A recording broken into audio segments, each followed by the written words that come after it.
Sobrang nakakahiya daw itong ginawang ito ni Sara Duterte. Nag-overnight sa kamera sa opisina ng kanyang kapatid. Pero yung ganun pala ay bawal. Hindi otorisado ang ginawang ito ni Sara Duterte. At yun nga, sabi ng Sergeant at Arms, sinadya daw ng grupo netong si Sara Duterte na salisihan ang mga Sergeant at Arms ng Kamara. Gusto daw atang magstay o hindi mawala sa paningin etong si Zuleika Lopez para nga naman maobserbahan, para nga naman alam ang lahat ng pwedeng sabihin at ikilos na si Zuleika dahil nangangamba daw itong si Tambaloslos na ilalaglag siya. Masaklap yan.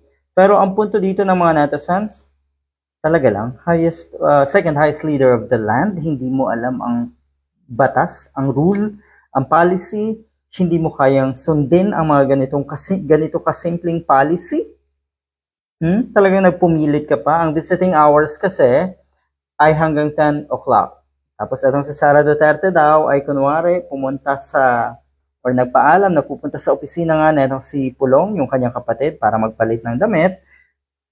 Yun nga, medyo tumagal, pinuntahan ng Sergeant at Arms, nakalak na hanggang sa hindi na nga umalis. At doon na daw nagstay overnight. Malala. Itong ginawang ito ni Sara Duterte, nagulat ang mga netizens. Sabi ko, nako, hindi na to kagulat-gulat. Ugali yan ni Sara Duterte at ng mga Duterte, yung tipong sila ang masusunod.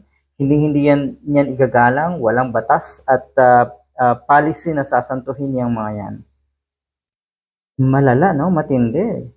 Kasi daw, eto yun, no? And we waited. Kasi hindi nga otorisado. So yung mga Sergeant at Arms, they are the ones to implement yung rule or policy na yon. Until 1 hour, at about 11 p.m., I started to proceed to the room of Honorable Pulong Duterte to proceed or to find out kung ano nangyayari. Yun daw ay papalit nga lang ng damit. Eto si Sara Duterte. Pero nakalak na at hindi na nga daw umalis doon. Yun ang totoong kwento.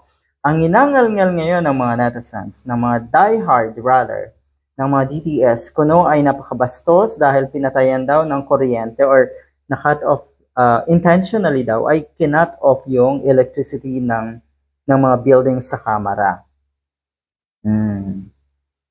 Wala daw pagalang sa Vice President. Talaga lang. Unang-una, lumabag siya sa panuntunan sa rules ng Kamara. Tapos ang totoo niyan, protocol din pala na itong Kamara na patayin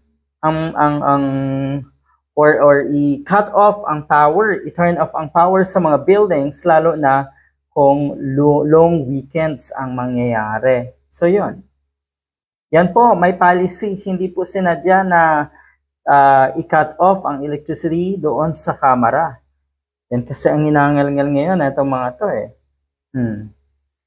Napaka sinungaling. Ito yung classic example ng paghahari-harian na itong mga ito. Kung ano nga yung gusto nila ay dapat yun ang masunod. Yun yung masunod dapat. Dahil kung hindi, ay siguradong magta-tantrums na naman itong isang ito.